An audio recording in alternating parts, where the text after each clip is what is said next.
ಮೀನರಾಶಿಯವರ August ತಿಂಗಳ ಮಾಸ ಭವಿಷ್ಯದಲ್ಲಿ 5 ನಿಗೂಢವಾದ ಎಚ್ಚರಿಕೆಗಳಿಗೆ ಪ್ರತಿಯೊಬ್ಬ ಮೀನರಾಶಿಯವರಿಗೆ ಆತ್ಮೀಯವಾದಂತಹ ಸ್ವಾಗತ ಹಾಗೂ ವಿಠಲ್ ಭಟ್ ಮಾಡುವಂತಹ ನಮಸ್ಕಾರ. ವೀಕ್ಷಕರೇ, ಪ್ರತಿ ತಿಂಗಳು ಪ್ರತಿ ರಾಶಿಯವರಿಗೊಂದಿಷ್ಟು ಶುಭ ಎರಡೂ ಇರುತ್ತೆ. ಈ ವಿಡಿಯೋದಲ್ಲಿ ಎಚ್ಚರಿಕೆಗಳು ತಿಳಿಸ್ತಾ ಇದ್ದೀನಿ. ಶುಭ ವಿಚಾರ ಏನೇನು ಒಳ್ಳೆಯದಾಗಲಿದೆ ಆಗಸ್ಟಲ್ಲಿ ಅನ್ನೋದು ಇನ್ನೊಂದು ವಿಡಿಯೋದಲ್ಲಿ ತಿಳಿಸ್ತೇನೆ. ಅಲ್ಲಿ ತನಕ ಸ್ವಲ್ಪ ತಾಳ್ಮೆಯನ್ನು ವಹಿಸಬೇಕು. ಹಾಗೂ ಪ್ರತಿಯೊಬ್ಬ ಮೀನರಾಶಿಯವರಿಗೆ ಈ ವಿಡಿಯೋ ಬಹಳ ಇಂಪಾರ್ಟೆಂಟು. ದಯವಿಟ್ಟು WhatsApp, Facebook, messenger, Telegram, Instagram ಎಲ್ಲ ಕಡೆ ಸಾಮಾಜಿಕ ಜಾಲತಾಣಗಳಲ್ಲಿ ವಿಡಿಯೋನ ಶೇರ್ ಮಾಡಲಿಕ್ಕೆ ಮರಿಬೇಡಿ. ನೀವು ಸಬ್ಸ್ಕ್ರೈಬ್ ಮಾಡ್ಕೊಂಡು ನಮ್ಮ ಚಾನಲ್ ಯೂಟ್ಯೂಬಲ್ಲಿ ನೋಡ್ತಾ ಇದ್ದಾರೆ, ನಮ್ಮ ಚಾನಲ್ ಸಬ್ಸ್ಕ್ರೈಬ್ ಮಾಡ್ಕೊಂಡು ಬೆಲ್ಬಿಡಿ ನೋಡ್ಕೊಂಡು ಅಂತ ಮಾಡ್ಲಿಕ್ಕೆ ಮರಿಬೇಡಿ. ಇನ್ಸ್ಟಾಗ್ರಾಮಲ್ಲೋ ಫೇಸ್ಬುಕ್ಕಲ್ಲೋ ನಮ್ಮ ವಿಡಿಯೋ ನೋಡ್ತಾ ಇದ್ದೀರಾ, ನಮ್ಮ ಪೇಜ್ ಫಾಲೋ ಮಾಡಲಿಕ್ಕೆ ದಯವಿಟ್ಟು ಮರಿಬೇಡಿ. ಓಂ ಗುರುಭ್ಯೋ ನಮಃ ಅಂತ ಕಮೆಂಟ್ ಮಾಡಿ. ಇನ್ನು ವಿಶೇಷ ಪ್ರಶ್ನೆಗಳೇನಾರಿದ್ರು ದಯವಿಟ್ಟು ಕಮೆಂಟ್ ಮಾಡಿ. ನಾನು ಕಮೆಂಟ್ಸ್ನೆಲ್ಲ ಓದ್ತಾ ಇರ್ತೇನೆ. ಬನ್ನಿ ವಿಡಿಯೋನ ಶುರು ಮಾಡೋಣ. ಮೊದಲನೆಯ ಎಚ್ಚರಿಕೆ ಮೀನರಾಶಿಯವರಿಗೆ ಆಗಸ್ಟ್ ತಿಂಗಳಿಗೋಸ್ಕರ ಏನಪ್ಪಾ ಅಂತಂದ್ರೆ ಆರೋಗ್ಯ. ಅಷ್ಟಮಾಧಿಪತಿಯಾಗಿರತಕ್ಕಂಥ ಶುಕ್ರ ಗ್ರಹ ಸಪ್ತಮದಲ್ಲಿ ಪರಮ ನೀಚ ಸ್ಥಿತಿಯಲ್ಲಿರ್ತಾನೆ ಅಂತಂದಾಗ ಮೀನರಾಶಿಯವರ ಆರೋಗ್ಯದ ಮೇಲೆ ವ್ಯತಿರಿಕ್ತವಾದ ಪರಿಣಾಮ ಬೀಳತಕ್ಕಂಥ ಎಲ್ಲ ಸಾಧ್ಯತೆಗಳಿದೆ. ಇದರಲ್ಲಿ 2 ಪಾಯಿಂಟ್ಸ್ ಇದೆ. ಒಂದೇ ಮೀನರಾಶಿಯವರ ಆರೋಗ್ಯ ಹಾಳಾಗತ್ತೆ, ಇಲ್ಲ ಮೀನರಾಶಿಯವರ ಬಾಳ ಸಂಗಾತಿ ಇರಬಹುದು, ಮೀನರಾಶಿಯವರ ಸ್ನೇಹಿತ ಇರಬಹುದು, ಅವರ ಆರೋಗ್ಯ ಹಾಳಾಗುವ ಸಾಧ್ಯತೆಯೂ ಸಹ ಇರ್ತದೆ. ಒಂದೇ ಮೀನರಾಶಿಯವ್ರದೇ ಆರೋಗ್ಯ ಹಾಳಾಗಬೇಕು, ಇಲ್ಲ ಡಿಪೆಂಡೆಂಟ್ ಅಥವಾ ಫ್ರೆಂಡ್ ಅಥವಾ ಲೈಫ್ ಪಾರ್ಟ್ನರ್, ಬಿಸ್ನೆಸ್ ಪಾರ್ಟ್ನರ್ ಅಂತ ಹೇಳ್ತಾರಲ್ಲ, ಅವರದ್ದು ಆರೋಗ್ಯ ಹಾಳಾಗ್ಬೋದು. ಇಬ್ಬರಲ್ಲೊಬ್ಬರ ಆರೋಗ್ಯ ಅಂತೂ ಹಾಳಾಗುವ ಸಾಧ್ಯತೆ ತೀರಾ ಜಾಸ್ತಿ ಕಂಡು ಬರ್ತಾ ಇದೆ. ಅಷ್ಟೇ ಅಲ್ಲ, ನಾನು ಇಂಥ ಸಂದರ್ಭಗಳನ್ನು ಬಳಸ್ಕೊಂಡು ನಿಮ್ಗೆ ಹೇಳ್ತಾ ಇದ್ದೇನೆ, ದಯವಿಟ್ಟು ಪ್ರತಿಯೊಬ್ಬರು ಒಂದು ಹೆಲ್ತ್ ಇನ್ಶೂರೆನ್ಸ್ ಮಾಡಿಸ್ಕೊಳ್ಳಿ ಅಂತ. ಯಾಕೆಂದರೆ ನಿಮಗೆ ಅದರ ಪ್ರಭಾವ ಅಥವಾ ಅದರ ಒಂದು ಅವಶ್ಯಕತೆ ನಿಮಗೆ ಆಗಸ್ಟ್ ತಿಂಗಳಲ್ಲಿ ತಿಳಿಯಲಿದೆ. ಒಂದು ಹೆಲ್ತ್ ಇನ್ಶೂರೆನ್ಸ್ ಇದ್ಬಿಟ್ಟಿದ್ರೆ, ಕ್ಯಾಶ್ಲೆಸ್ ಇದ್ಬಿಟ್ಟಿದ್ರೆ, ನಾನು ಆರಾಮಾಗಿ ನನ್ನ ಆರೋಗ್ಯ ಬಾಧೆ ಏನಿದೆ ಪರಿಹಾರ ಮಾಡ್ಕೊಂಡು ಬಂದುಬಿಡ್ತಿದ್ದೆ ಅಂತ ಹೇಳಿ. ಆದರೆ ಇಲ್ಲ. ಸೊ ನಾನು ಯಾವುದೇ ಕಂಪ್ನಿಯನ್ನು ನಿಮಗೆ ಇಲ್ಲಿ ಪ್ರಮೋಟ್ ಮಾಡ್ತಾ ಇಲ್ಲ, ಅಡ್ವರ್ಟೈಸ್ಮೆಂಟ್ ಮಾಡ್ತಾ ಇಲ್ಲ. ಬಟ್ ಪ್ರತಿಯೊಬ್ಬರು ಯಾವುದೋ ಒಂದು ಹೆಲ್ತ್ ಇನ್ಶೂರೆನ್ಸನ್ನು ಇಟ್ಕೊಳ್ಳಿ ದಯವಿಟ್ಟು. ನಿಮಗೆ ತುಂಬ ಅವಶ್ಯಕತೆ ಇದೆ. ಅದು ಮೀನರಾಶಿಯವರಿಗೆ ಈ ಆಗಸ್ಟ್ ತಿಂಗಳಲ್ಲಿ ಎದ್ದು ಕಾಣುತ್ತೆ. ಅಟ್ಲೀಸ್ಟ್ ಇನ್ನು ಮುಂದೆನಾರು ಆ ಸಮಸ್ಯೆ ಆಗದೇ ಇರಲಿ ನಿಮಗೆ ಅಂತ ಕೇಳ್ಕೊಳ್ತೇನೆ. ಗುರುವಿನ ಅನುಗ್ರಹ, ಗುರುಬಲ ನಿಮ್ಮನ್ನು ಕಾಪಾಡ್ತದೆ. ಅದಕ್ಕೊಂದು ವಿಶೇಷವಾದ ಪರಿಹಾರ ಇದೆ. ನಿಮ್ಮ ಆರೋಗ್ಯ, ನಿಮ್ಮ ಇವರೆಲ್ಲ ಆರೋಗ್ಯ ಸರಿ ಮಾಡಲಿಕ್ಕೆ ಅದು ನಾವು ವಿಶೇಷವಾಗಿ ಈ ವಿಡಿಯೋ ಎಂಡಲ್ಲಿ ತಿಳಿಸ್ತೇನೆ. ಅದರ ಬಗ್ಗೆ ಎಂಡ್ ತನಕ ನೋಡಿ ಈ ವಿಡಿಯೋ. ಒಳ್ಳೆಯದಾಗಲಿ. ಎರಡನೇ ಎಚ್ಚರಿಕೆ ಮೀನರಾಶಿಯವರಿಗೆ ಆಗಸ್ಟ್ ತಿಂಗಳಿಗೋಸ್ಕರ ಏನಪ್ಪಾ ಅಂತಂದರೆ, ಬಹಳಷ್ಟು ಕೆಲಸ ಕಾರ್ಯಗಳಿಗಾಗಿ ಅನಿವಾರ್ಯದ ಸಾಲಗಳನ್ನು ಮಾಡಿಕೊಳ್ತೀರಿ ಅಂತ ಕಂಡು ಬರ್ತಾ ಇದೆ. ಚೆನ್ನಾಗಿ ಸಾಲ ಸಿಗುತ್ತೆ ನಿಮಗೆ. ಇದು ಪ್ಲಸ್ ಪಾಯಿಂಟ್ ನೆಗೆಟಿವ್ ಪಾಯಿಂಟ್ ಅಂದರೆ ನನ್ನ ಪ್ರಕಾರ ನೆಗೆಟಿವ್ ಪಾಯಿಂಟ್. ಯಾಕೆಂದರೆ ನೀವು 7.5 ಜನ್ಮ ಶನಿಯಲ್ಲಿ ಬೇರೆ ಇದ್ದೀರಿ. ಸೊ ಏನಾಗುತ್ತೆ, ಒಂದಿಷ್ಟು ಕೆಲಸ ಕಾರ್ಯಗಳಿಗೆ ಕೈ ಹಾಕ್ಬಿಟ್ಟಿದ್ದೀರಿ. ಆ ಕೆಲಸ ಆಗಬೇಕು ಅಂದರೆ ದುಡ್ಡು ಬೇಕು ಅಂದರೆ ಸಾಲ ಬೇಕು. ಸಾಲ ಈಸಿಯಾಗಿ ಸಿಗುತ್ತೆ ಆಗಸ್ಟ್ ತಿಂಗಳಲ್ಲಿ. ಸೊ ತೊಗೊಂಡ್ಬಿಡ್ತೀರಾ. ಆಗಸ್ಟ್ ಮೊದಲ 2 ವಾರಗಳಲ್ಲೇ, 3ನೇ ವಾರ ಆಗಸ್ಟಲ್ಲೇ ತುಂಬ ಸಾಲಗಾರ ಆಗ್ಬಿಡ್ತೀರಾ ನೀವು ಮೀನರಾಶಿಯವರು. ಯೋಚನೆ ಮಾಡ್ಕೊಳ್ಳಿ, ಯಾವುದಕ್ಕೋಸ್ಕರ ಸಾಲ ಮಾಡ್ತಾ ಇದ್ದೀನಿ, ಸಾಲ ಮಾಡಿದ ಹಣವನ್ನು ಏನು ಮಾಡ್ತಾ ಇದ್ದೀನಿ, ಇನ್ವೆಸ್ಟ್ ಮಾಡ್ತಾ ಇದ್ದೀನಾ, ಸಾಲ ತೀರಿಸ್ತಾ ಇದ್ದೀನಾ, ಸಮಸ್ಯೆ ಪರಿಹಾರ ಆಗ್ತಾ ಇದೆಯಾ, ದಯವಿಟ್ಟು ಗಮನಿಸಿ. ನನಗೆ ಯಾಕೋ ಇಲ್ಲಿ ಲೈನ್ಸ್ ಮೀಟ್ ಆಗ್ತಾ ಇಲ್ಲ ಕರೆಕ್ಟಾಗಿ. ಸಾಲಗಳಾಗ್ಬಿಡುತ್ತೆ ಬಟ್ ಇನ್ವೆಸ್ಟ್ಮೆಂಟ್ ಆಗಲ್ಲ, ಸಾಲಗಳಾಗ್ಬಿಡುತ್ತೆ ಅಲ್ಲಿ ಕೆಲಸ ಆಗಲ್ಲ, ಸಾಲಗಳಾಗ್ಬಿಡುತ್ತೆ ಸಾಲ ಹಾಗೆ ಇರುತ್ತೆ, ಇಲ್ಲಿ ಕೆಲಸ ಕಾರ್ಯಗಳೇನು ಇಲ್ಲ, ಎಲ್ಲ ಹಾಗೆ ನಿಂತ್ಕೊಂಡ್ಬಿಡುತ್ತೆ ಅಂತ ಅನ್ನಿಸ್ತಾ ಇದೆ. ಹಾಗೆ ಮಾತ್ರ ಆಗಬಾರದು. ದಯವಿಟ್ಟು ಎಚ್ಚರ ವಹಿಸಿ. ಬಹಳ ಇಂಪಾರ್ಟೆಂಟ್ ವಿಚಾರ. ಪರಿಹಾರ, ಗುರುಬಲ, ಗುರು ಅನುಗ್ರಹ. ಈ ವಿಡಿಯೋ ಎಂಡಲ್ಲಿ ನೋಡಿ, ಎಂಡ್ ತನಕ ನೋಡಿ, ಎಂಡಲ್ಲಿ ತಿಳಿಸ್ತೇನೆ. ಪ್ರತಿಯೊಬ್ಬರು ಓಂ ಗುರುಭ್ಯೋ ನಮಃ ಅಂಥೇಳಿ ಕಮೆಂಟ್ ಮಾಡಿ. ಒಳ್ಳೆಯದಾಗಲಿ. ಮೂರನೇ ಎಚ್ಚರಿಕೆ ಮೀನರಾಶಿಯವರಿಗೆ ಆಗಸ್ಟ್ ತಿಂಗಳಿಗೋಸ್ಕರ ಏನಪ್ಪ ಅಂತಂದರೆ, ವಿದ್ಯಾರ್ಥಿಗಳು ತುಂಬ ಹಠ ಮಾಡ್ತೀರಿ, ಅಥವಾ ಬೇರೆಯವರೇ ಆಗಿರಲಿ, ಸಾಮಾನ್ಯವಾಗಿ ಯಾವುದೇ ಮೀನರಾಶಿಯವರಾಗಿರಲಿ, ತಾಯಿ ಜೊತೆಗೆ ತುಂಬ ಜಗಳ ಮಾಡ್ತೀರಿ. ಎಲ್ಲ ಮೀನರಾಶಿಯವರು ನಿಮ್ಮ ತಾಯಿಯ ಜೊತೆಗೆ ತುಂಬ ಜಗಳ ಮಾಡ್ತೀರಿ. ಅಥವಾ ನೀವು ಮೀನರಾಶಿಯ ವಿದ್ಯಾರ್ಥಿಗಳಾಗಿದ್ದರೆ ವಿದ್ಯೆ ವಿಚಾರದಲ್ಲಿ ದೊಡ್ಡ ತಲೆನೋವು, ದೊಡ್ಡ ಸಮಸ್ಯೆ, ಜಗಳ, ಕಾಲೇಜಲ್ಲಿ ಜಗಳ ಆಯಿತು, ಸ್ಕೂಲಲ್ಲಿ ಜಗಳ ಆಯಿತು, ಬಡದಾಟ ಆಯಿತು, ಮತ್ತೊಂದಾಯಿತು, ಇನ್ನೊಂದಾಯಿತು, ಇದೆಲ್ಲ ಎದ್ದು ಕಾಣ್ತಾ ಇದೆ. ಅಂದರೆ ನೀವು ಮೀನರಾಶಿಯ ವಿದ್ಯಾರ್ಥಿ ಆಗಿದ್ದರೂ ಸಮಸ್ಯೆನೇ, ನೀವು ಮೀನರಾಶಿಯ ಯಾವರೇ ಆಗಿರಲಿ ತಾಯಿಯ ಜೊತೆಗೆ ಜಗಳ ಮನಸ್ತಾಪಗಳಾಗುವ ಸಾಧ್ಯತೆಗಳು ತಂದು ಬರ್ತಾ ಇದೆ. ನಮಾತುಃ ಪರದೈವತಂ, ತಾಯಿ ಜೊತೆಗೆ ಜಗಳ ಮಾಡಬಾರ್ದು. ಇದು ಬಹಳ ದೊಡ್ಡ ತಪ್ಪಾಗ್ತದೆ. ಇದು ಮಹಾ ಅಪರಾಧವಾಗ್ತದೆ. ಇದು ತಪ್ಪಲ್ಲ, ಇದು ಅಪರಾಧ. ಇದು ಸೊ ಅದರಿಂದಾಗಿ ತಾಯಿ ಜೊತೆ ಜಗಳ ಆಗಬೇಡಿ. ತಾಯಿ ಕಾಲಿಗೆ ಬಿದ್ದು ನಮಸ್ಕಾರ ಮಾಡಿ ಆಶೀರ್ವಾದವನ್ನು ಪಡ್ಕೊಳ್ಳಿ. ತಾಯಿಯ ಸೇವೆಯನ್ನು ಮಾಡಿ. ತಾಯಿ ಯಾವುದೇ ರೀತಿಯ ಆರೋಗ್ಯ ಬಾಧೆಗಳಾದರೂ ಪರಿಹಾರಕ್ಕೆ ಏನು ಬೇಕು ಚಿಕಿತ್ಸೆಗಳನ್ನು ಕೊಡಿಸಿ. ಹಾಗೂ ತಾಯಿ ಜೊತೆಗೆ ಚೆನ್ನಾಗಿರಿ. ಅವರ ಕಣ್ಣಲ್ಲಿ ನೀರು ಹಾಕ್ಸ್ಬೇಡಿ. ಅವ್ರ ಕಣ್ಣಲ್ಲಿ ನೀವು ನೀರು ಹಾಕ್ಸಿದ್ರಿ, ಅವ್ರ ಹತ್ರ ನೀವು ಜಗಳ ಮಾಡಿದ್ರಿ, ಅವ್ರ ಹತ್ರ ನೀವು ಹಠ ಮಾಡಿದ್ರಿ ಅಂದರೆ ನಿಮ್ಗೆ ಯಾವುದೇ ಹತ್ರ ಹೋದ್ರೂ ನೀವು ಉದ್ಧಾರ ಆಗಲ್ಲ, ಹಾಳಾಗೋಗ್ತೀರಾ. ಅದು ಮಾತ್ರ ಬರೆದಿಟ್ಕೊಳ್ಳಿ. ತಾಯಿಯೇ ಫಸ್ಟ್. ಎಸ್.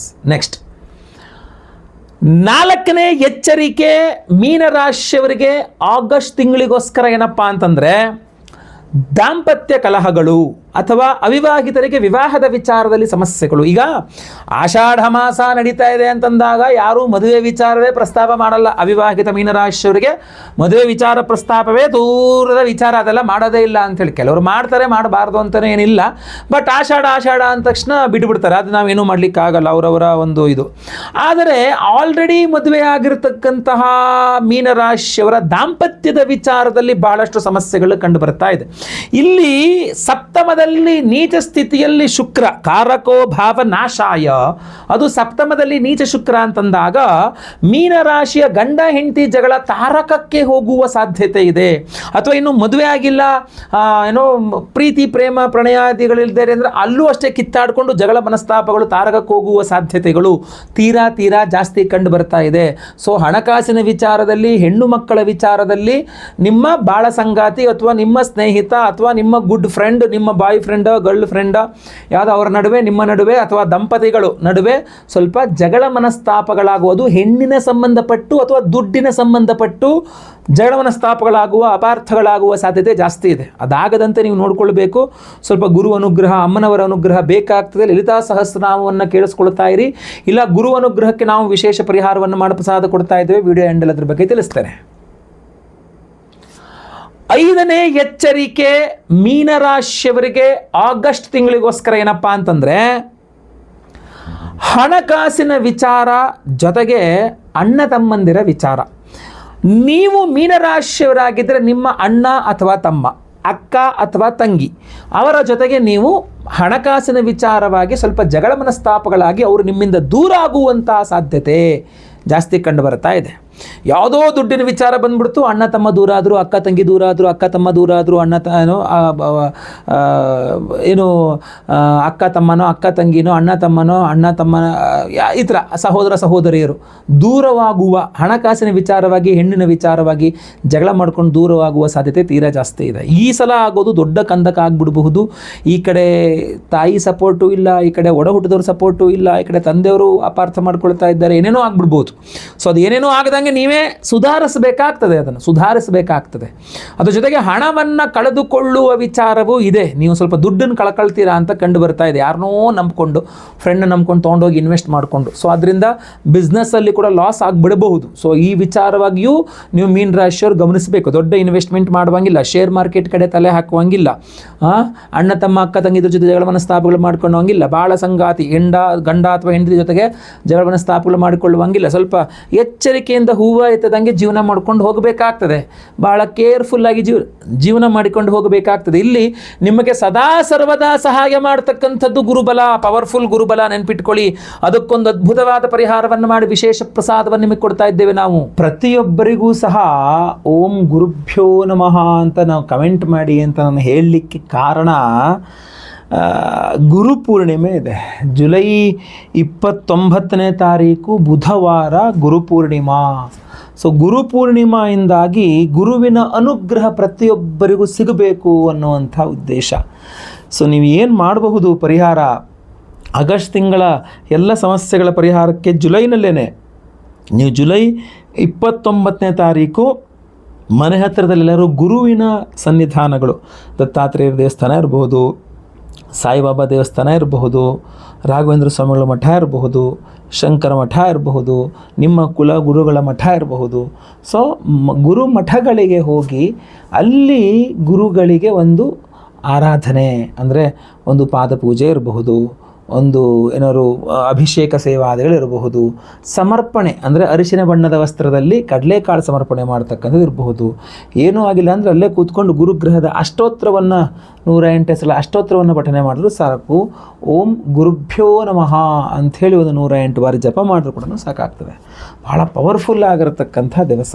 ಸೊ ನಿಮಗೋಸ್ಕರ ಅವತ್ತಿನ ದಿವಸ ನಮ್ಮ ಯಾಗಶಾಲೆಯಲ್ಲಿ ಬಹಳ ವಿಶೇಷವಾಗಿರತಕ್ಕಂಥ ದೇವತಾರಾಧನೆಯನ್ನು ಮಾಡಿದ ಕಾರಣ ಜುಲೈ 29ನೇ ತಾರೀಕು ಬುಧವಾರ ಹುಣ್ಣಿಮೆ ಗುರುಪೂರ್ಣಿಮೆಯಾದ ಕಾರಣ ನಮ್ಮ ಯಾಗಶಾಲೆಯಲ್ಲಿ ಸಹಸ್ರ ಗುರು ಶಾಂತಿ ಹೋಮ 1008 ಸಂಖ್ಯೆಯಲ್ಲಿ ಗುರುಗ್ರಹಕ್ಕೆ ಹೋಮವನ್ನು ಮಾಡ್ತಾ ಇದ್ದೇವೆ. ಅಷ್ಟೇ ಅಲ್ಲ, ಅವತ್ತಿನ ದಿವಸ ನಾವು ಗುರು ದತ್ತಾತ್ರೇಯರ ಹೋಮವನ್ನು ಸಹ ಮಾಡ್ತಾ ಇದ್ದೇವೆ. ಗುರು ದತ್ತಾತ್ರೇಯ ಹೋಮ ಜೊತೆಗೆ ಸಹಸ್ರ ಗುರು ಶಾಂತಿ ಹೋಮವನ್ನು ಮಾಡಿ ಈ ಒರಿಜಿನಲ್ ಕನಕ ಪುಷ್ಯರಾಗ ರತ್ನ, ಒರಿಜಿನಲ್ ಯೆಲ್ಲೋ ಸಫೈರ್, ಈ ರತ್ನವನ್ನು ವಿಶೇಷವಾಗಿ ನಾವು ಅವತ್ತಿನ ದಿವಸ ಹೋಮಗಳಲ್ಲಿ ಶ್ರೀ ಸೂಕ್ತ ಹೋಮ, ಸಂತಾನ ಗೋಪಾಲಕೃಷ್ಣ ಹೋಮ, ಆಶ್ಲೇಷ ಬಲಿ ಪೂಜೆ, ಸರ್ಪಶಾಂತಿ ಹೋಮ, ಶನಿ ಶಾಂತಿ, ನವಗ್ರಹ ಶಾಂತಿ, ವಿಶೇಷವಾಗಿ ಸಹಸ್ರ ಗುರು ಶಾಂತಿ ಹೋಮ, ಗುರು ದತ್ತಾತ್ರೇಯ ಹೋಮ, ಶ್ರೀ ಸೂಕ್ತ ಹೋಮ, ಆಶ್ಲೇಷ ಬಲಿ ಪೂಜೆಗಳಲ್ಲೆಲ್ಲ ಈ ಒರಿಜಿನಲ್ ಕನಕ ಪುಷ್ಯರಾಗ ರತ್ನವನ್ನು ಎನರ್ಜೈಸ್ ಮಾಡಿ ನಿಮಗೆ ನಾವು ಸ್ಪೀಡ್ ಪೋಸ್ಟಲ್ಲಿ ಕಳಿಸ್ಕೊಡ್ತಾ ಇದ್ದೇವೆ ಪ್ರತಿಯೊಬ್ಬ ಸಂಕಲ್ಪ ಸೇವಾಕರ್ತರುಗಳಿಗೆ. ಅಷ್ಟೇ ಅಲ್ಲ, ಇದಕ್ಕೆ ಇನ್ನೂ ಒಂದು ವಿಶೇಷ ಐತಿಹ್ಯ ಇದೆ. ನಾನು ಬಹುಮುಖ್ಯವಾಗಿ ಈ ಒಂದು ವಿಶೇಷವಾದ ಗುರುವಿನ ಮಣಿಯಾದ ಯೆಲ್ಲೋ ಸಫೈರ್ ಕನಕಪುಷ್ಯ ರಾಗವನ್ನು ನರಸೋಬಾವಾಡಿ ಅಂತ ಕೇಳಿರಬಹುದು ನೀವು. ನರಸೋಬಾವಾಡಿ ಅಂತಂದರೆ ನರಸಿಂಹ ಸರಸ್ವತಿ ಸ್ವಾಮಿಗಳು ಅವರ ಅವತಾರ, ದತ್ತಾತ್ರೇಯರ ಅವತಾರ. ಅವರು 12 ವರ್ಷಗಳ ಕಾಲ ಆ ನರಸೋಬಾವಾಡಿ ಸನ್ನಿಧಾನದಲ್ಲಿ ಅವರು ಅನುಷ್ಠಾನವನ್ನು ಮಾಡಿರ್ತಕ್ಕಂಥ ಸನ್ನಿಧಾನ ಅದು. ಸೊ ಬಹಳ ಪವರ್ಫುಲ್ ಆಗಿರತಕ್ಕಂಥ ಮಹಾರಾಷ್ಟ್ರದ ನರಸೋಬಾವಾಡಿ ಆ ಒಂದು ಜಾಗದಲ್ಲಿ ಅಲ್ಲಿ ನಿಮಗೆ ಒಂದು ಸಂಗಮ ಸಹ ಇದೆ, ನದಿಯ ಸಂಗಮ ಇದೆ. ಅಲ್ಲಿ ಕೃಷ್ಣಾ ನದಿ ಹಾಗೂ ಪಂಚಗಂಗಾ ನದಿಗಳ ಸಂಗಮ ಸನ್ನಿಧಾನ, ಸಂಗಮ ಸ್ಥಾನ ನರಸೋಬಾವಾಡಿ. ಆ ಒಂದು ಸನ್ನಿಧಾನದಲ್ಲಿ ನಾನು ಆ ನರಸಿಂಹ ಸರಸ್ವತಿಗಳ ಒಂದು ಚರಣಾರವಿಂದಗಳಲ್ಲಿ ಇಟ್ಟು ಈ ಕನಕವರ್ಷರಾಗರತ್ನಗಳಲ್ಲಿ ಇಟ್ಟು ನಾನೇ ಸ್ವತಃ ಅಭಿಷೇಕ ಪೂಜಾದಿಗಳನ್ನು ಮಾಡಿಸ್ಕೊಂಡು ಅಲ್ಲಿಂದ ತಗೊಂಡಿದ್ದೀನಿ. ಸ್ಕ್ರೀನಲ್ಲಿ ನೀವು ಅದೆಲ್ಲ ವಿಡಿಯೋಗಳು ನೋಡಬಹುದಾಗಿರ್ತದೆ. ಸೊ ಈ ಒಂದು ಅದ್ಭುತವಾದಂತಹ ಕನಕಪುಷ್ಯರಾಗರತ್ನಗಳನ್ನು ಮಹಾರಾಷ್ಟ್ರದ ನರಸೋಬಾವಾಡಿಯಲ್ಲಿ ಏನು ನಮ್ಮ ಸಂಗಮ ಸ್ಥಾನ ಪಂಚಗಂಗಾ ಹಾಗೂ ಕೃಷ್ಣಾ ನದಿಯ ಸಂಗಮ ಸ್ಥಾನದಲ್ಲಿ ಈ ಒಂದು ವಿಶೇಷವಾಗಿ ಗುರುವಿನ ಸನ್ನಿಧಾನದಲ್ಲಿ ಇಟ್ಟು ಎನರ್ಜೈಸ್ ಮಾಡ್ಕೊಂಡು ಬಂದಿದ್ದೇನೆ. ಜೊತೆಯಲ್ಲಿ ಈಗ ಮತ್ತೆ ಪುನಃ ನಮ್ಮ ಯಾಗಶಾಲೆಯಲ್ಲಿ ಜುಲೈ 29 ತಾರೀಕು ಬುಧವಾರ ಹುಣ್ಣಿಮೆಯ ದಿವಸ, ಗುರುಪೂರ್ಣಿಮೆಯ ದಿವಸ ಸಹಸ್ರ ಗುರು ಶಾಂತಿ ಹೋಮದಲ್ಲಿ ಮತ್ತೆ ಪುನಃ ಡಬಲ್ ಎನರ್ಜೈಸ್ಡ್ ಆಗುತ್ತೆ. ಅದ್ರ ಜೊತೆಗೆ ಗುರು ದತ್ತಾತ್ರೇಯರ ಹೋಮದಲ್ಲೂ ಎನರ್ಜೈಸ್ ಆಗುತ್ತೆ. ಇದನ್ನೆಲ್ಲ ನಾವು ನಿಮಗೆ ಸ್ಪೀಡ್ ಪೋಸ್ಟ್ ಮೂಲಕ ಕಳಿಸ್ಕೊಡ್ತಾ ಇದ್ದೇವೆ. ಈ ಒರಿಜಿನಲ್ ಕನಕ ಪುಷ್ಯರಾಗ ತುಂಬ ಕಾಸ್ಟ್ಲಿ, ಒರಿಜಿನಲ್ ಕನಕ ಪುಷ್ಯರಾಗ. ಇದಕ್ಕೆ ನಾವೇನು ಎಕ್ಸ್ಟ್ರಾ ಚಾರ್ಜ್ ಮಾಡ್ತಾ ಇಲ್ಲ. ಒಂದೇ ಸಂಕಲ್ಪ ಸೇವೆಯಲ್ಲಿ ಎಲ್ಲ ಹೋಮ ಬಂತು. ಸಹಸ್ರ ಗುರು ಶಾಂತಿ ಹೋಮ, ಗುರು ದತ್ತಾತ್ರೇಯ ಹೋಮ, ಶ್ರೀ ಸೂಕ್ತ ಹೋಮ, ಸಂತಾನ ಗೋಪಾಲಕೃಷ್ಣ ಹವನ, ಆಶ್ಲೇಷ ಬಲಿ ಪೂಜೆ, ಸರ್ಪಶಾಂತಿ ಹವನ, ಶನಿ ಶಾಂತಿ ಹವನ, ನವಗ್ರಹ ಶಾಂತಿ ಹೋಮ, ಎಲ್ಲ ಹೋಮಗಳು ಸೇರಿ ಒಂದೇ ಸಂಕಲ್ಪ ಸೇವೆ. ಒಂದು ಸಂಕಲ್ಪ ಸೇವೆಗೆ ಒಂದು ಒರಿಜಿನಲ್ ಕನಕ ಪುಷ್ಯರಾಗರತ್ನವನ್ನು ಕೊಡ್ತಾ ಇದ್ದೇವೆ ಪ್ರತಿಯೊಬ್ಬರಿಗೂ ಸಹ. ಅದು ಡಬಲ್ ಎನರ್ಜೈಸ್ಡ್. ಅಲ್ಲಿ ನರಸೋಬಾವಾಡಿ ಸನ್ನಿಧಾನದಲ್ಲೂ, ಸಂಗಮ ಕ್ಷೇತ್ರದಲ್ಲೂ, ನರಸಿಂಹ ಸರಸ್ವತಿಗಳ ಸನ್ನಿಧಾನದಲ್ಲೂ ಎನರ್ಜೈಸ್ ಮಾಡ್ಕೊಂಡ್ಬಂದು ಇಲ್ಲಿ ಮತ್ತೆ ಪುನಃ ನಮ್ಮ ಯಾಗಶಾಲೆಯಲ್ಲಿ ಸಹಸ್ರ ಗುರು ಶಾಂತಿ ಹಾಗೂ ಗುರು ದತ್ತಾತ್ರೇಯ ಒಂದು ಎನರ್ಜೈಸ್ ಆಗ್ತಕ್ಕಂಥದ್ದು. ಸೊ ಸ್ಕ್ರೀನ್ ಮೇಲೆ ಕಾಣುವಂಥ ನಂಬರ್ಗೆ ದಯವಿಟ್ಟು ಬೇಗ ಬೇಗ ನಿಮ್ಮ ಹೆಸರು, ಗೋತ್ರ ಗೊತ್ತಿದ್ರೆ, ನಕ್ಷತ್ರ ಗೊತ್ತಿದ್ರೆ, ರಾಶಿ ಗೊತ್ತಿದ್ರೆ ಹಾಗೂ ನಿಮ್ಮ ವಿಳಾಸ ಬೇಗ ವಾಟ್ಸಪ್ ಮಾಡ್ಕೊಳ್ಳಿ. ಅವತ್ತು ಲೈವಲ್ಲಿ ನಾನೇ ಖುದ್ದು ನಿಮ್ಮೆಲ್ಲರ ಹೆಸರು ಸಂಕಲ್ಪ ಮಾಡ್ತೇನೆ. ನಿಮ್ಮ ಹೆಸರು ಲೈವಲ್ಲಿ ಸಂಕಲ್ಪ ಆಗೋದಂತ ನೀವು ನೋಡ್ಕೋಬಹುದು, ಕೇಳಿಸ್ಕೊಳ್ಬಹುದು. ಎಲ್ಲ ಹೋಮಗಳ ಭಸ್ಮ, ನಾಗಾರಾಧನೆ, ಅರಿಶಿನ ಪ್ರಸಾದ ಸಹಿತ ವಿಶೇಷವಾದ ಒರಿಜಿನಲ್ ಕನಕಪುಷ್ಯರಾಗರತ್ವವನ್ನು ಪ್ರತಿಯೊಬ್ಬರಿಗೂ ನಾವು ನಿಮಗೆ ಸ್ಪೀಡ್ ಪೋಸ್ಟ್ ಮೂಲಕ ನಾವು ಕಳಿಸ್ಕೊಡ್ತಾ ಇದ್ದೇವೆ. ನೀವು ಇದನ್ನು ನೀವೇ ಉಂಗುರ ಮಾಡಿಸಿ ಯಾಕೆಂದರೆ ತುಂಬ ಕಾಸ್ಟ್ಲಿ ಒರಿಜಿನಲ್ ಕನಕಪುಷ್ಯರಾಗ ಗೊತ್ತಲ್ವಾ. ಸೊ ನೀವು ನಮ್ಮ ಸಂಕಲ್ಪ ಸೇವೆಗೆ ಏನು ಹಣವನ್ನು ಸಂದಾಯ ಮಾಡ್ತೀವಿ 1250 1250 ಅದಕ್ಕಿನ್ನೂ ಕಾಸ್ಟ್ಲಿ ಇದು. ಸೊ ಅದಕ್ಕೆ ನಾವು ಹೋಮಗಳನ್ನು ಎಲ್ಲ ಹೋಮಗಳನ್ನು ಮಾಡಿ ಕ್ಷೇತ್ರದಲ್ಲಿ ಎನರ್ಜೈಸ್ ಮಾಡಿಕೊಂಡು ಮತ್ತೆ ನಮ್ಮಲ್ಲಿ ಹೋಮಗಳನ್ನು ಮಾಡಿ ನಿಮಗೆ ಕಳಿಸ್ಕೊಡ್ತಾ ಇರುವಂಥದ್ದು. ನನ್ನ ಕೈಲಿ ಆಗೋಷ್ಟು ನಾನು ಮಾಡ್ತಾ ಇದ್ದೇನೆ. ಸೊ ಇದನ್ನು ನೀವು ಒಂದು ಉಂಗುರ ಮಾಡಿಸ್ಕೊಂಡು ಬೆರಳಲ್ಲಿ ಹಾಕ್ಕೋಬೋದು, ಡಾಲರ್ ಮಾಡಿಸ್ಕೊಂಡು ಕುತ್ತಿಗೆಯಲ್ಲಿ ಹಾಕ್ಕೋಬೋದು. ಇದು ಹಾಗೇ ನಿಮ್ಮ ಪರ್ಸಲ್ಲಿ ಕೂಡ ಇಟ್ಕೋಬೋದು. ಪ್ರತಿಯೊಬ್ಬರಿಗೂ ಸಹ ಗುರುವಿನ ಅನುಗ್ರಹ ಸಿದ್ಧಿಗಾಗಬೇಕು ಅನ್ನುವ ಕಾರಣಕ್ಕೋಸ್ಕರ ಈ ಒರಿಜಿನಲ್ ಕನಕಪುಷ್ಯರಾಗರತ್ನವನ್ನೇ ಕೊಡ್ತಾ ಇದ್ದೇವೆ ಪ್ರತಿಯೊಬ್ಬರಿಗೂ ಸಹ. ಸೊ ದಯವಿಟ್ಟು ಇದು ಮುಗಿದ್ರೆ ಮತ್ತೆ ಪುನಃ ಸಿಗಲ್ಲ ಇದು. ಸೊ ಸ್ಕ್ರೀನ್ ಕಾಣೋ ನಂಬರ್ಗೆ ಬೇಗ ಬೇಗ ನಿಮ್ಮ ವಿವರಗಳನ್ನು ವಾಟ್ಸಪ್ ಮಾಡ್ಕೊಳ್ಳಿ, ಕಾಲ್ ಮಾಡಿ ಅಥವಾ ವಾಟ್ಸಪ್ ಮಾಡಿಕೊಂಡು ಬೇಗ ನಿಮ್ಮ ಕನಕಪುಷ್ಯರಾಗರತ್ನ ಈ ಒಂದು ಹೋಮಗಳಿಗೆ ಸಂಕಲ್ಪ ಸೇವೆಯನ್ನು ಕೊಡಿ. ಪ್ರತಿಯೊಂದು ಸಂಕಲ್ಪ ಸೇವೆ ಕೊಟ್ಟವ್ರಿಗೂ ಇದು ಉಚಿತವಾಗಿ ಕೊಡ್ತೇವೆ. ಸಂಕಲ್ಪ ಸೇವೆಗೆ ಮಾತ್ರ ಚಾರ್ಜ್ ಮಾಡುವಂಥದ್ದು, ಇದಕ್ಕೆ ಸಪ್ರೇಟ್ ಚಾರ್ಜು, ಒಂದೊಂದು ಹೋಮಕ್ಕೆ ಸಪ್ರೇಟ್ ಚಾರ್ಜ್ ಅಂತೆಲ್ಲ ಏನೂ ಇಲ್ಲ. ಎಲ್ಲ ಸೇರಿಸಿ ಒಂದೇ ಸಂಕಲ್ಪ ಸೇವೆ, ಒಂದೇ ಪ್ರಸಾದ. ಪ್ರತಿಯೊಂದು ಸಂಕಲ್ಪ ಸೇವೆಗೆ ಒಂದು ಕನಕಪುಷ್ಯರಾಗರತ್ನವನ್ನು ಕೊಡ್ತೇನೆ. ಸೊ ನಿಮ್ಮಲ್ಲಿ ನೀವು 4 ಜನ ಇದ್ದೀವಿ, 4 ಜನಕ್ಕೆ ಬೇಕು ಅಂದರೆ 4 ಸಂಕಲ್ಪ ಸೇವೆ ಕೊಟ್ಕೋಬೇಕು, 3 ಬೇಕಂದ್ರೆ 3 ಸಂಕಲ್ಪ ಸೇವೆ ಕೊಟ್ಕೋಬೇಕು. ಈ ಥರ ವ್ಯವಸ್ಥೆ ಇರ್ತದೆ. ದಯವಿಟ್ಟು ನಮ್ಮ ಆಫೀಸ್ ನಂಬರ್ಗೆ ಬೇಗ ಕಾಂಟ್ಯಾಕ್ಟ್ ಮಾಡಿ. ಒಳ್ಳೆಯದಾಗಲಿ. ವಿಡಿಯೋ ಇಷ್ಟ ಆದರೆ ದಯವಿಟ್ಟು ಲೈಕ್ ಮಾಡಲಿಕ್ಕೆ ಮರಿಬೇಡಿ. WhatsApp, Facebook, messenger, Telegram, Instagram ಎಲ್ಲ ಕಡೆ ಸಾಮಾಜಿಕ ಜಾಲತಾಣಗಳಲ್ಲಿ ವಿಡಿಯೋನ ಶೇರ್ ಮಾಡಲಿಕ್ಕೆ ಮರಿಬೇಡಿ. ನೀವೇನು ಸಬ್ಸ್ಕ್ರೈಬ್ ಮಾಡ್ಕೊಂಡು ನಮ್ಮ ಚಾನಲ್ ದಯವಿಟ್ಟು ಕಡೆ ಸಬ್ಸ್ಕ್ರೈಬ್ ಅಂತ ಬಿಟ್ಟಿರುತ್ತೆ, ಸಬ್ಸ್ಕ್ರೈಬ್ ಮಾಡ್ಕೊಂಡು ಬೆಲ್ ಬಟನ್ ಹೊತ್ಕೊಂಡು ಆಲ್ ಅಂತ ಮಾಡಲಿಕ್ಕೆ ದಯವಿಟ್ಟು ಮರಿಬೇಡಿ. ಮುಂದಿನ ವಿಡಿಯೋದಲ್ಲಿ ಮತ್ತೆ ಪುನಃ ಸಿಗ್ತೇನೆ. ಎಲ್ಲರಿಗೂ ಒಳ್ಳೆಯದಾಗಲಿ. ಲೋಕ ಸಮಸ್ತ ಸುಖಿನೋ ಭವಂತು. ನಾರಾಯಣ ನಾರಾಯಣ ನಾರಾಯಣ. ನಮಸ್ಕಾರ ವೀಕ್ಷಕರೇ, ಗುರುಪೂರ್ಣಿಮೆಯ ವಿಶೇಷವಾದಂತಹ ದೇವತಾರಾಧನೆಗಳ ಪ್ರಸಾದ ಏನಿದೆ ಕನಕಪುಷ್ಯರಾಗ, ಆ ಕನಕಪುಷ್ಯರಾಗ ರತ್ನಗಳ ಅಭಿಮಂತ್ರಣೆಗೋಸ್ಕರವಾಗಿ ನಾನು ನರಸಿಂಹವಾಡಿ ನಮ್ಮ ಗುರು ದತ್ತಾತ್ರೇಯರ ಒಂದು ಸನ್ನಿಧಾನಕ್ಕೆ ಬಂದಿದ್ದೇನೆ. ನೀವು ಮುಂದೆ ಸ್ವಾಮಿಗಳ ದರ್ಶನ, ಕ್ಷೇತ್ರ ದರ್ಶನ, ನದಿ ಸ್ನಾನ ಹಾಗೂ ವಿಶೇಷವಾಗಿ ನಮ್ಮ ರತ್ನಗಳ ಅಭಿಮಂತ್ರಣೆ, ಪೂಜೆ ಇತ್ಯಾದಿ ಎಲ್ಲವನ್ನೂ ಸಹ ನೋಡ್ತಾ ಇದ್ದೀರಿ, ನೋಡ್ತೀರಿ ಸಹ.